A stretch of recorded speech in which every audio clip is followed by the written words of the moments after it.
ఓం శ్రీమాత్రే నమః. మహాభారతంలో గొప్ప మహారథి, గొప్ప యోధుడు అయిన భీష్ముడు ఉండగా, మరియు పాండురాజు, తర్వాత ధృతరాష్ట్రుడు వాళ్ళ తండ్రులు ఎందుకు రాజ్యాన్ని ఏలారు, మరి భీష్ముడు ఎందుకు రాజు కాలేకపోయాడు, దాని వెనుక ఉన్న కారణాలను తెలుసుకుందాము. చూడండి, భీష్ముడు గంగాదేవి యొక్క పుత్రుడు అన్నట్టు. అంటే శంతన మహారాజు గంగాదేవిని పెళ్లి చేసుకుంటాడు. అయితే అప్పుడు గంగాదేవి ఒక షరతు పెడుతుంది. అయితే ఏంటి అంటే, పెళ్లి చేసుకున్న తర్వాత నువ్వు నన్ను ప్రశ్నించొద్దు. ఎప్పుడైతే ప్రశ్నిస్తావో అప్పుడు నేను నీ దగ్గర నుంచి వెళ్ళిపోతాను అని అంటుంది. అయితే శంతన మహారాజు దానికి ఒప్పుకుంటాడు. అయితే ఆమె పెళ్లి చేసుకున్న తర్వాత ఆమెకు పుత్రుడు జన్మిస్తాడు. అయితే వెంటనే ఆమె ఆ పుత్రుని నదిలో పడవేస్తుంది. అలాగే మళ్ళీ ఒక పుత్రుడు జన్మిస్తాడు. ఆ పుత్రుడిని కూడా అలాగే నదిలో పడవేస్తుంది. అలాగే ఆమె పుట్టిన పుట్టిన వెంటనే పుత్రులను నదిలో అలాగే పడవేస్తుంది. అలానే ఆమెకి 7వ సంతానం వరకు కూడా ఆమె పుట్టిన సంతానాన్ని పుట్టినట్టే నదిలో పడవేస్తుంది. అయితే శంతన మహారాజుకు ఒకరోజు చాలా ఆవేశము, ఆలోచన కలిగి గంగాదేవిని ఇలా ప్రశ్నిస్తాడు. నువ్వు పుట్టిన పుత్రులని వెంటనే నదిలో అలానే పడవేస్తున్నావు. మన పుత్రులను ఎందుకు నువ్వు నదిలో పడవేస్తున్నావు? మనకి పుత్రుడు ఉంటే మన రాజ్యానికి రాజు అవుతాడు కదా అని శంతన మహారాజు ప్రశ్నిస్తాడు.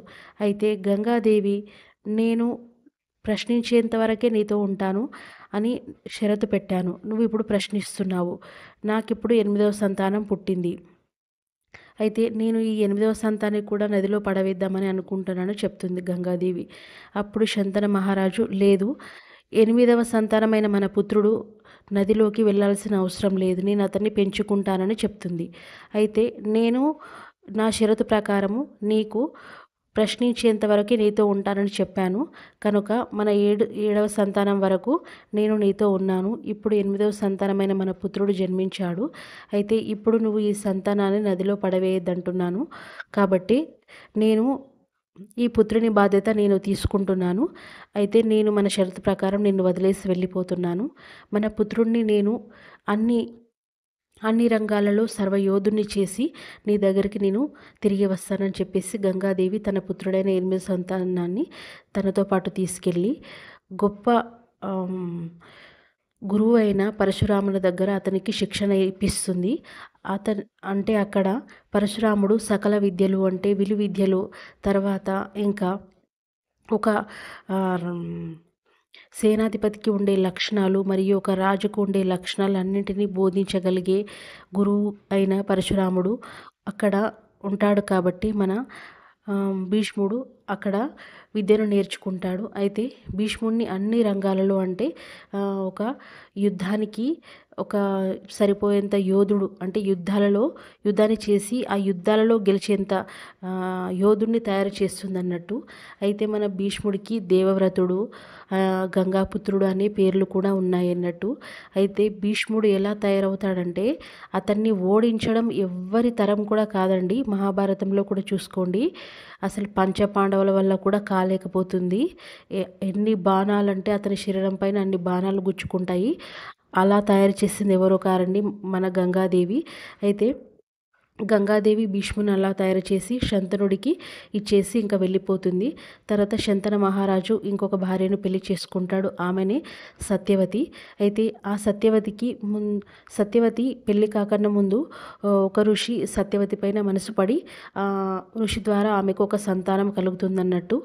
అతను ఎవరో కాదండి, ఒక వేదవ్యాసుడు. అయితే తర్వాత మన సత్యవతి శంతన మహారాజును పెళ్లి చేసుకుంటుంది. అప్పుడు శంతన మహారాజుకు సత్యవతి ఒక షరతు పెడుతుందన్నట్టు. ఏమి అంటే, నేను పెళ్లి చేసుకుంటున్నాను కాబట్టి నా ద్వారా కలిగే పుత్రులు మాత్రం నీ రాజ్యానికి రాజులు అవ్వాలి. నీకు నాకన్నా ముందు ఒక పుత్రుడు జన్మించాడు కాబట్టి, అంటే ఎవరో కాదు, భీష్ముడు. అతను ఈ రాజ్యానికి, అంటే హస్తినాపురానికి రాజుగా ఉండడానికి వీల్లేదు. నా ద్వారా వచ్చే పుత్రులు మాత్రమే నీ రాజ్యానికి రాజు అవ్వాలని షరతు పెడుతుందన్నట్టు. అయితే దానికి మన శంతన మహారాజు చాలా చింతిస్తాడన్నట్టు. ఎందుకంటే ఒకవైపు గంగాదేవి అతన్ని వదిలేసి వెళ్ళిపోతుంది, ఇంకా ఇంకోవైపు సత్యవతి పెళ్ళికి సిద్ధం కావడం లేదు అని బాధపడుతుంటే ఇంకా మన భీష్ముడే వెళ్ళి సత్యవతిని ఇలా ఒప్పిస్తాడన్నట్టు. అమ్మ, మీరు మా తండ్రిని పెళ్లి చేసుకోవడానికి అంగీకరించండి. ఎందుకంటే నాకు రాజ్యం పైన ఎలాంటి ఆశలు లేదు. నా ఊపిరున్నంత వరకు కూడా నేను ఈ రాజ్యాన్ని రక్షిస్తాను అని చెప్పేసి సత్యవతికి మాట ఇస్తాడు. మాట ఇచ్చి ఇంకా తన తండ్రిని వివాహం చేసుకోమని ఆమెకు శరణ కోరుతాడన్నట్టు. అయితే ఈ విధంగా సత్యవతి శంతన మహారాజును పెళ్లి చేసుకుంటుంది. అందుకే భీష్ముడు ఆ హస్తినాపురానికి రాజు అవ్వడన్నట్టు. ఎందుకంటే అతను కేవలం ఆ రాజ్యాన్ని సంరక్షించే సేనాధిపతి మరియు ఆ స్థానాన్ని మాత్రమే కోరుకుంటాడు. కాబట్టి ఆ రాజ్యానికి ఎవరు దండెత్తినా కూడా, ఎవరు యుద్ధం ప్రకటించినా కూడా ఆ హస్తినాపురాన్ని కాపాడే దిశలో మన భీష్ముడు ఉంటాడన్నట్టు. ఇంకా వేదవ్యాసుడు ఇంకా తన గురించి మనకు తెలిసిందే కదండి. అతను ఈ రాజ్యానికి ఎలాంటి సంబంధం ఉండదు. అతను అడవిలలోనే ఉంటాడు. గొప్ప గొప్ప రచనలు చేసి గొప్ప గ్రంథాలు రచిస్తాడు.